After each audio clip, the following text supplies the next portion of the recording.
Hello again, friends. I'm Seed Hero, and welcome to Radical Dreamers.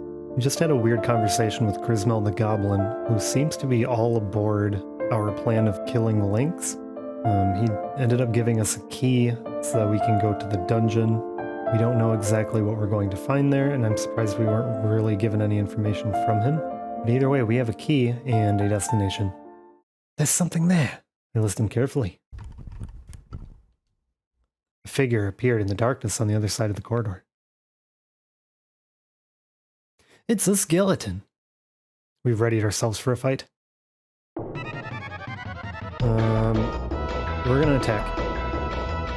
Come on then! I leaped at the skeleton. It lashed out with its sword. Blood dripped from my face, the tip of the blade had scratched my cheek. Yeep! I jumped back in panic. Hope you brought your brown trousers, grumbled the kid. We squared off against the skeleton. I threw the sword it was carrying on the ground and took a step forward. Then I twisted its body into a strange pose. Is it going to take over McGill again?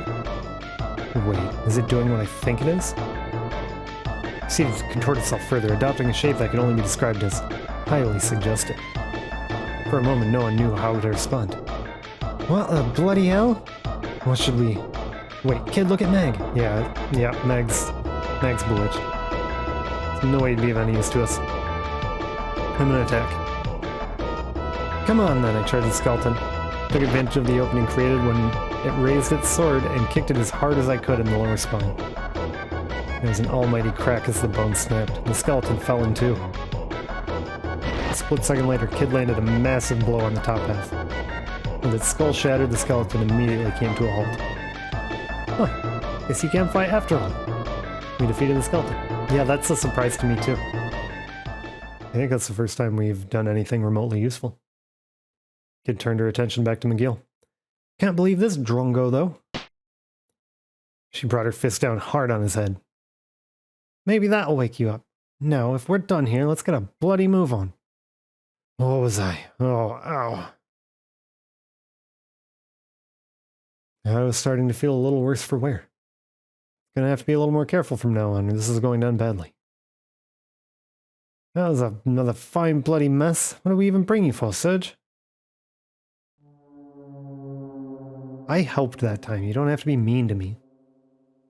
We left the room and took the left turn down the corridor. Followed it for a while before coming to an intersection. The way to the right ended at a staircase going up. The corridor also continued directly ahead, but that was completely enshrouded in darkness. We are pressing on. Because over here should be the dungeon. Followed the corridor for a while before coming across a small door. Get a whiff of that! Something smells good! Whispered Kid, sniffing at the air. Oh, we're going inside. We opened the door. Am I lost? I thought this was the way to the dungeon. Alright. Oops. We opened the door. Blimey, this is a small kitchen. Must be for the servants, commented McGill. I scanned our surroundings. A basin for washing dishes, cooking utensils, some food made ready for tomorrow, and a mousetrap. Looked like any other commoner's kitchen. Kid walked over to a large pot filled with food and peered inside. Looks like tomorrow's lunch. Wanna try some, Serge? I was feeling hungry. Timidly, I peered into the pot. Looked like stew, and it didn't smell bad at all. Almost inviting. Scooped some up with a ladle and brought it into my mouth. It was delicious. That stuff's delicious. You should grab a bowl, Kid, I urged between bites. Kid was looking at me again, staring at me intently. In fact, it's like she was searching for something. Well, you ain't going green or nothing. Guess it's safe. Alright, let's have a try. She licked her lips with anticipation and swiped my spoon right out of my hand. Fancy a taste, Meg? No. Kid grabbed a bowl from nearby and began spooning out more. I did the same. We ate our fill. The stew was still warm, and it felt as though the magic of fresh home cooking was easing my wounds somewhat. Suddenly, a little voice rang out. You there, young man with the braid. Kid froze. Oi, who are you calling a bloke? Kid barked angrily in the direction the voice was coming from. A mouse was looking at us with eyes like saucers, from the inside of a mouse trap hanging from the wall in the corner of the room. Oh, I'm sorry. You're a young lady, I see. The mouse bowed its head in apology. Please, kind young lady, you must hear me out. The mouse put its paws together and stared pleadingly at Kid. I left the nest to find food for my mother, but as you can see, I managed to get myself caught in a trap. If you leave me here, I will surely be eaten by goblins. Kid eyed the little creature suspiciously. Eaten by goblins? Wait, that's stew. Putting two and two together, Kid ran for the sink. I beg of you, please free me from this trap. My mother is sick and she'll be terribly worried about what has become of me. The mouse was clearly begging for its life, but there was also an odd little glint in its eye. Meanwhile, Kid was at the sink. Oh, I'm never gonna get that taste out of my mouth. I'll be buggered if I'm hanging around here any longer. Kid had returned from the sink only to stamp off towards the door. She was looking very green around the gills. Kindly young lady, I don't suppose you could free me first? You got yourself into this mess. You can sort it out yourself. Kid all but spat on the ground as she left the room. The mouse's eyes welled up as it looked to me. Young man, please, you're my only hope. Let's free him. Let's see what happens. Free the mouse. Fine. Unable to bear it staring at me anymore with those pleading eyes, I lifted the cage and opened the door. The mouse bounded happily out from inside. The mouse gave a wicked chuckle. You poor naive fool. Suddenly its body began to balloon massively in size. Oi, Serge, what are you doing in... Kid stopped in horror the moment she opened the door. Bugger me, a griffin! The enormous creature stared balefully down at us. Idiot humans, my mother is not sick, but yours will be when she sees what I've done to you. Good going, Serge, you're a bloody liability, you are. Oof, okay, maybe I made a mistake. She didn't have to rub it in like that. The griffin gave an almighty cry and leapt right at us. Its razor-sharp talons sliced right through the air, raking down towards me. I ducked. Caught off guard, I tried my best to dodge the attack. But the blow never came, as the griffin suddenly lost its balance and came crashing to the ground. Oh bother, I'm too hungry to even fight properly. What on earth? I breathed a sigh of relief, running a hand down my chest. All right, little mouse. Now it's time for the real show to begin. Kid walked up to the griffin, cracking her knuckles. Please, kindly young lady, this is all a misunderstanding, a terrible misunderstanding. Panicking, the creature leapt to its feet.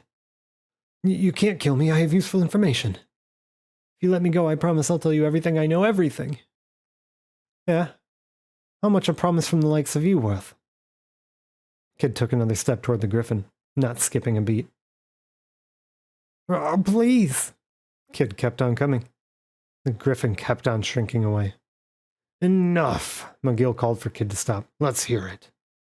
Oh, thank you, kind sir. The griffin was beside itself with relief. Spoil my fun, why don't you? Grumbled Kid, pouting as she turned away. Listen well, O merciful savior. Right twice, left twice, right twice. Should you find yourself trapped in one of Lynx's swirling snares, remember my words. Right, left, right, 3-2-2. With that, the griffin returned to its mouse-like form and disappeared into a small hole in the wall. Trapped in Lynx's snares? Ha! As if I'd be thick enough to walk into one of his traps. Let's get out of here. We've wasted enough time already. Kid turned on her heel and made for the door. We left the kitchen. Well, I am sufficiently lost. I thought this was the way to the dungeon. Leaving the room behind us, we took a right turn down the corridor. Followed it for a while before coming to an intersection. Apparently I must be misremembering things. Let's take the stairs going back up and we might find the dungeon up here, maybe? Passage soon ended at the foot of some stairs. Kid taking the lead, we started to climb the narrow staircase.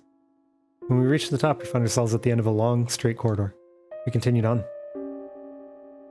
We followed the corridor, eventually reaching a fork in the path. To the left would take us to the atrium. To the right, which takes to the old, sturdy door. We continued straight on toward the cell. Rattle. Oh man, another skeleton. Another skeleton. It's a skeleton. We readied ourselves for a fight. What was I gonna do? I ran. Where are you off to? I tried to flee, but Kid grabbed me by the scruff of the neck and pulled me back. He squared off against the skeleton, threw the sword he was carrying to the ground and took a step forward.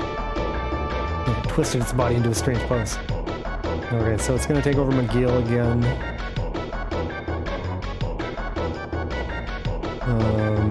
I attacked. Charged at the skeleton. I took advantage of the opening, kicked it as hard as I could in the lower spine. The almighty crack as the bone snapped. A split second later, Kid landed a massive blow on the top half. Skull shattered, skeleton immediately came to a halt. Perfect. I took no damage in that fight. That might be the first time ever. Can't believe this, Drongo. Smacked him on the head. Perfect.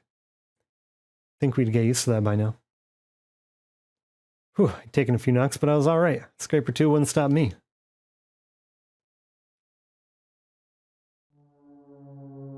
We continued down the corridor, eventually reaching an old, rather sturdy-looking door.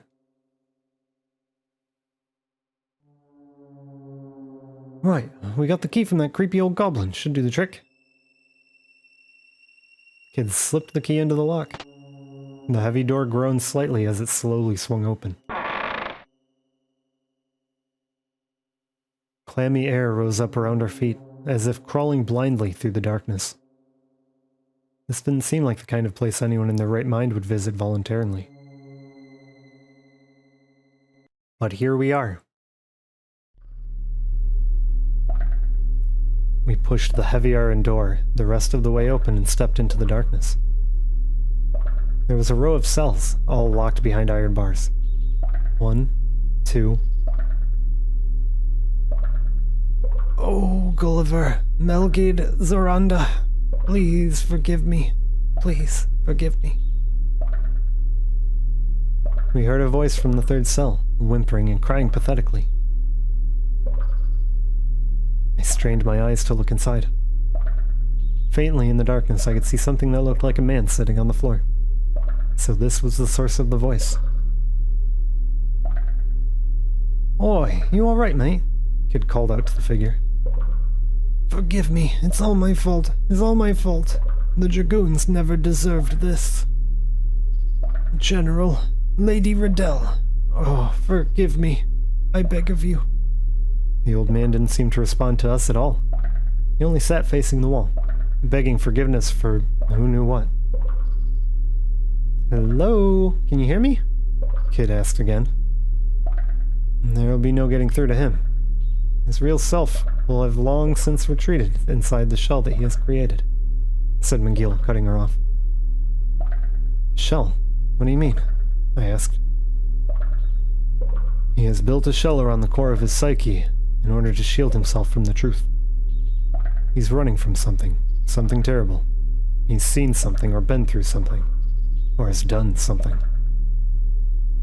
So he's created his own world on the inside as a final refuge, the outside world lost to him forevermore. I looked at McGill in surprise. I had detected a hint of unspoken sadness in his words. And for some reason, he was looking at Kid, watching over her as she stared at the man in the cell.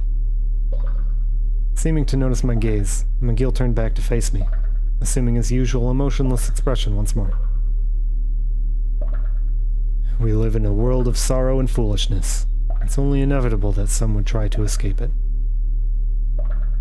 But despite his hard words, his eyes retained a certain softness, his steely gaze giving way to a gentle light. Do you understand? I think so. I think I get it. I gave a slightly evasive answer. You seem confused. I don't blame you. You'll come to understand eventually. McGill looked at me and Kid. What was that all about, I wondered. We're not gonna get much out of him. He's miles away. Let's just leave him and try someplace else. Kid made for the door of the dungeon. Wait, called McGill. We must find some way to get this man to speak. What for? I mean, he's speaking already, just none of it makes sense. What are you after? Some things he said piqued my curiosity. He mentioned the Dragoons, and Riddel too. So, you said the Dragoons are ancient history, snapped Kid. Besides, how can we trust anything he says? He's clearly gone off his rocker. She had a point. The old man had long since cut his ties to the real world. What did McGill expect him to say? Without missing a beat, McGill replied, "We simply have to bring him back to reality." How are we going to do that? You want me to do a little dance for him or something? See if he gets his motor going? Please don't. No, please don't do that. The words were out of my mouth before I could stop them. What are you saying? Her eyes narrowed threateningly. You don't think anyone want to see me dance, is that it? No, I completely the opposite of... Actually, ignore me. Nah, this should be good. Enlighten me, why don't ya? He's right. It won't work. Just like that, Kid's fist was flying towards McGill's face instead of mine. He dodged the blow with ease and carried on as if nothing had happened. We must break through the shell he has created and drag him back to the real world. In order to do that, we'll need some kind of key. Something that will reach him even though the barrier he has erected. Yeah? Where are we gonna find this key? Asked Kid, suspiciously. I don't know, came McGill's simple reply. But there is someone in this manor who can tell us. You don't mean... You're not talking about Riddel, are you? I am, McGill replied with a nod. Alright, fine. Don't know what the heck you expect her to tell us, though. Kid turned on her heel and made for the door. We left the gibbering old man in the dungeon, alone with his sorrow. I followed Kid and McGill back into the corridor. I am going to jump us forward to Riddel's room. I will see you in a quick second. Eventually we came across an ornate door on the right-hand side. It was Riddel's room, Lynx's daughter. We went inside. Maybe she's home. Knock knock! We found ourselves in a tidy, welcoming room. The knickknacks and curios dotted around the place seemed to be well loved. The stately desk and the cozy-looking bed nearby, meanwhile, suggested that the room's occupant was no stranger to luxury. Though the room was richly furnished, somehow it still felt awfully lonely. Is there someone there? Came the voice of a young woman. We shrank into the shadows. The woman appeared from deeper within the room. She was lightly made up and had a gentle, unthreatening air about her. It was Lynx's daughter. Strange. I'm sure I heard someone. I was at a loss as to what to do for a moment, but before I'd had time to do much more than hold my breath, Kid had already darted over and thrust her knife out, stopping the blade only a hair's breadth from the woman's neck. Where's the frozen flame? Answer me! Her voice came out in a harsh growl. I rushed in to hold Kid back before she hurt the poor woman. Kid, do we really have to do it this way? Shut your trap, Serge! Riddel couldn't help but giggle as she watched us bickering. What are you laughing at? Kid shot Riddel a harsh look. It's just, you don't seem like thieves at all. You little... You want me to cut you, girl? I'd be surprised if that knife could cut anything. For a moment I felt faint, imagining Riddel on the floor covered in blood. But then... Kit had thrown her knife to the floor. I saw that it was only a letter opener. Heh, didn't think you noticed. Whatever, I'm not here to mess around killing the likes of you anyway. I have no desire for bloodshed either, said Riddel, in a voice that was almost a whisper. I'm not your enemy. In fact, I want to help you. There wasn't a hint of hesitation or deception in her voice. Let me guess, you're trapped in this manner too. Riddel only lowered her eyes sadly in response to Kid's question.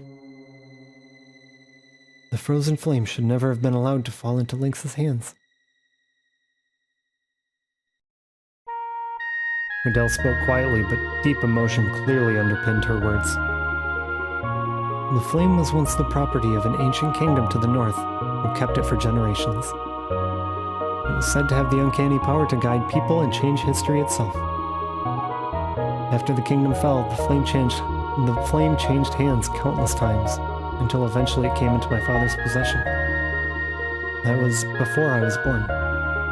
Sometime later, Lynx became of the flame's true value, and approached my father under false pretenses of friendship. Not a soul suspected what his true intentions were. And then, on that horrible day, he destroyed everything. He killed everything. Riddel shook her head, then buried her face in her hands. I don't care about the frozen flame. I don't care about that stupid accursed stone. It means nothing to me. I just want to take it away from Lynx and smash it to pieces right in front of him. And only we can make that happen. Riddel looked up with surprise as McGill spoke. No one else in the world can seize that jewel from Lynx. Riddel stared, speechlessly, and then in a low voice she whispered, "What can I do to help you?" "There's a survivor of the Acacia Dragoons in the dungeon who we want to help. And if we're to help him, we need your help," said McGill, taking a step forward. "What? That man is a traitor. And because of him, that Zoranda. Please, it's our only way." Riddel turned her back to us, hung her head low. The Chamber of Death. There might be something to bring him back to his senses there. After all, it was there that he chose to abandon his pride, his life. I assume the Chamber of Death must be the cell with the trapped ceiling. Riddel nodded. "Yeah, that's gonna be a problem," Kid started. "That thing damn near killed us the last time." "You will need to take the Einlanzer with you?" "It's a sacred sword said to have been forged by an ancient sage, and a sister blade to the crimson, cursed Masamune. The timeless blessings of the Einlanzer will surely keep you safe from this Chamber of Death's wickedness. It used to be such a sight to see in the hands of Zoranda. It danced like the wind, shone like the stars, and struck like lightning." Lost again in memories of fonder times, Riddel once more bowed her head. "Forgive me, I have little more to tell you." "You've told us more than enough. We'll take our leave now," said McGill, turning and making for the door. "I wish I had the strength to change things like you do," whispered Riddel, biting her lip. Kid hesitated for a moment, seemingly deep in thought. "It ain't about strength. It's about having a purpose. Something to fight for. I will be praying for you." Kid shot Riddel a look over her shoulder. "Great, maybe you can cross your fingers too." He left the room. I kinda like that response. Passage outside the room continued to our left and right. I'm going to skip forward. We are going to the death room. An old sturdy door loomed in the darkness at the top. We went inside. Look, I don't care what we might find in there. Even if it could lead us straight to the frozen flame, I ain't going in until we find a way to deal with that trap. McGill, meanwhile, was lost in thought. Riddel mentioned an ancient blade, the Einlanzer. Without it, I doubt we will find a way to progress. If that means we're taking our search somewhere else, I'm happy to oblige. Kid in the lead, we headed downstairs. Where is this sword?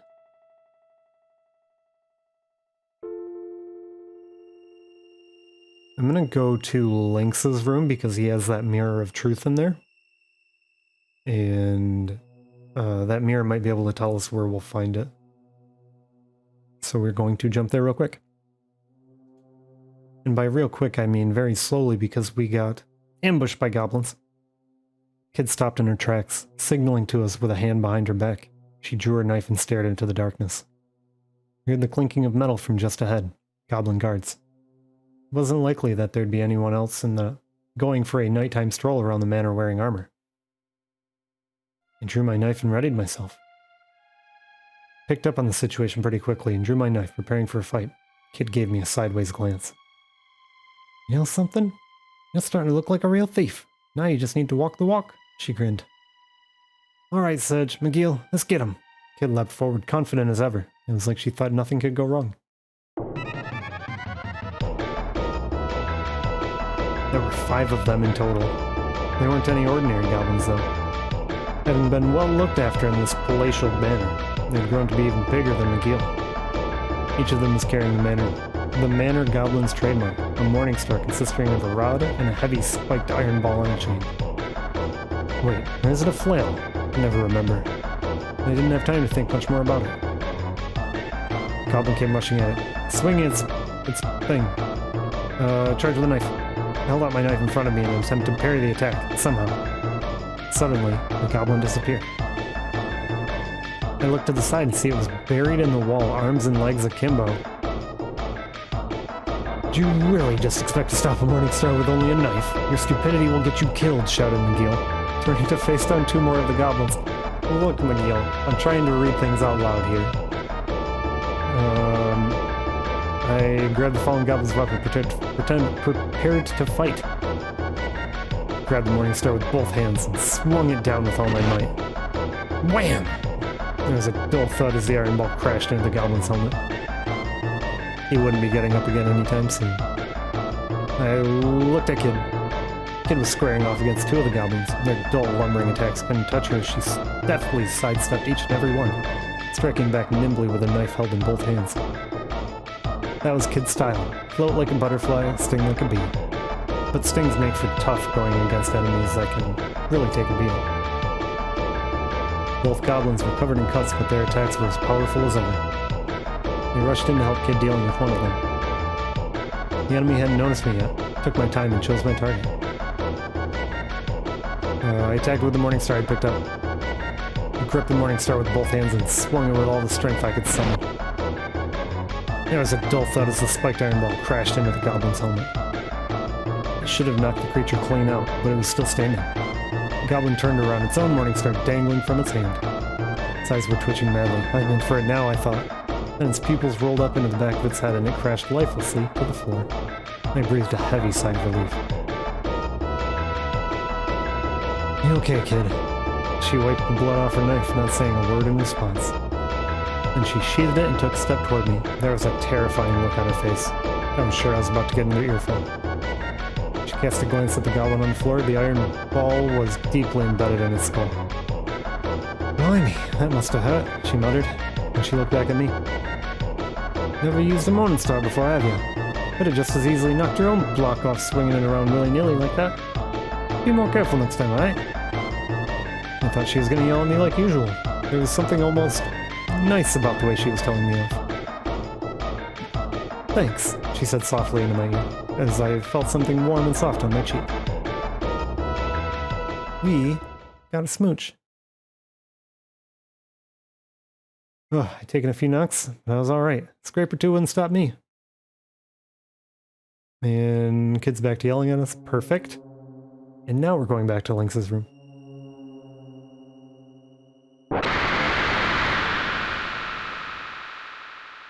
A scream pierced the darkness, turning my blood to ice. I realized then that a pair of crazed, blood-red eyes were staring into the depths of my soul. It was a griffin! In a panic, I tried to slip the knife from my belt. But before I could draw my weapon, the griffin had spread its powerful wings and swooped toward me with an almighty screech. I was knocked back and sent rolling across the ground. I gasped with pain as the wind knocked out of me. Sedge, you okay? Every nerve in my body was screaming with pain. I held back the groans and staggered to my feet. I looked up to see the massive griffin in front of me. Its hellish red eyes stared down its beak. It was going to attack. What can I do? I moved in close. Almost by reflex, I jumped in close to the griffin's body. It suddenly beat its wings wildly, sending a barrage of razor-sharp feathers flying right at me. Oh, the feathers pierced my body. I rolled away to put some distance between us. I quickly pulled out the feathers that had stuck into me. Turned to face the griffin again. As the beast's mad red eyes glared at me, I desperately tightened my grip on my knife. I attacked. I reversed my grip on the knife and plunged it into the griffin's neck with all my might. Ah, the griffin's body contorted with agony. Driven mad with rage, the griffin shook its head this way and that. I quickly pulled my knife out from its neck and rolled away to put some space between us. Got back to my feet and readied myself to attack again. As the beast's mad red eyes glared at me, I desperately tightened my grip on my knife. I attacked again. Was it the exact same thing? The beast screamed and contorted with agony. I'd done it. I landed a blow. And a telling one at that. The griffin stiffened, suddenly becoming completely rigid. Its eyes rolled to the back of its head, and it fell to the ground with an almighty crash. We did it! We defeated the griffin. I fell to my knees and breathed a heavy sigh of relief. Took some damage that fight. Wait a second, what's that? There was a leather bag on the ground, containing some recently cooked meat. Lucky me! I bit into the meat without a moment's hesitation. After devouring the unexpected windfall, I felt a little better. Oi, where's my share? Busted, I pretended not to hear. Whew, taking a few knocks, but I was alright. Scraper 2 wouldn't stop me. Maybe you ain't such a drongo after all. Just goes to show any old weirdo can make something of themselves if they put the mind to it. Kid's eyes glinted with mischief. We got a smooch and then a compliment? What is going on here? What is going on here? Alright, we're going to Lynx's room. We went down the dark passageway, eventually finding ourselves at a sturdy-looking, immaculately polished door. It was Lynx's room. Kid's eyes lit up, gleaming in the darkness with savage anticipation. We went inside.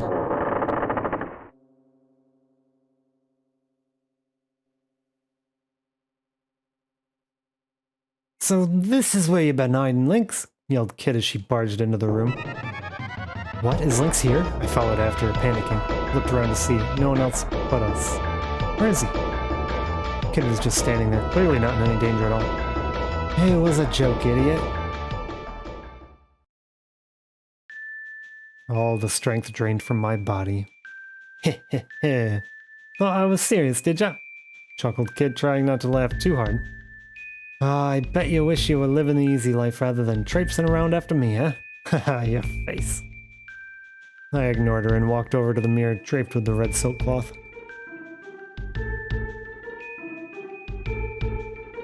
Hi there, sorry about all the noise.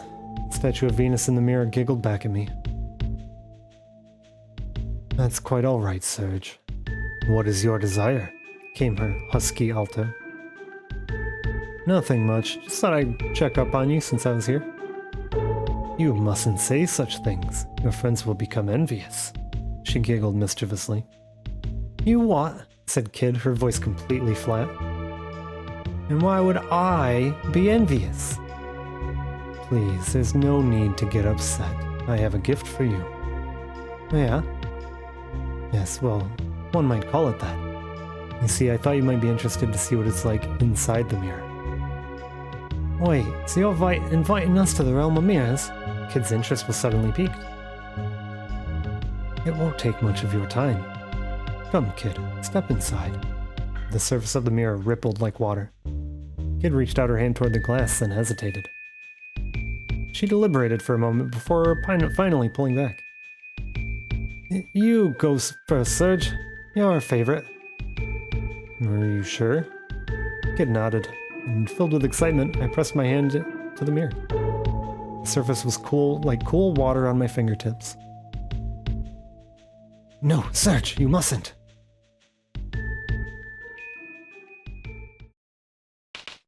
Suddenly, cracks formed in the glass. I gasped. What's happening? The statue in the mirror was weeping. I wish you weren't so trusting. You forgot that I serve Lynx. What? I blurted out. I meant to trap you and your friends. Cracks in the mirror grew bigger, splintering off into more and more smaller cracks. That's not all. I foresaw your coming long ago, and I warned Lynx of it. But why? You were imprisoned here by Lynx, weren't you? Sighed McGill. The statue of Venus nodded mournfully.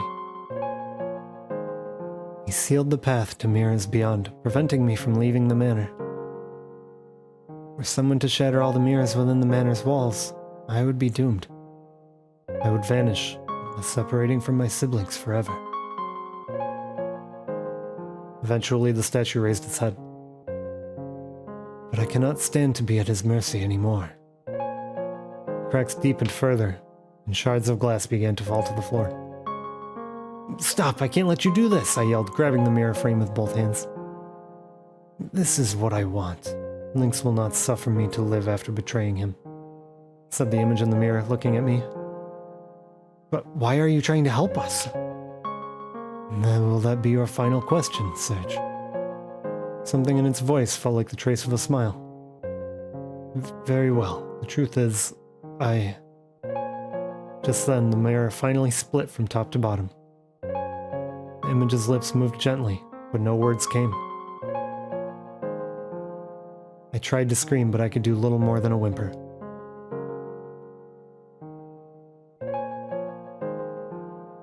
Took a shard of glass from the floor and gripped it tightly in my hand. Sedge? Behind me, a kid was softly calling my name. I gave a slight nod and slowly turned around. Let's go. As we left the room, I turned to look back one last time, my eyes coming to rest on the remains of the mirror. I'd never be able to hear her voice again. I turned again and left the room. Alright guys, that is going to do it for today. We did not find that sword we were looking for. We did find a piece of glass, I guess, and a whole bunch of sadness. Thank you guys for joining me in today's sadness episode of Radical Dreamers. I hope to see you again tomorrow when it's filled with nothing but excitement and happiness. Take care.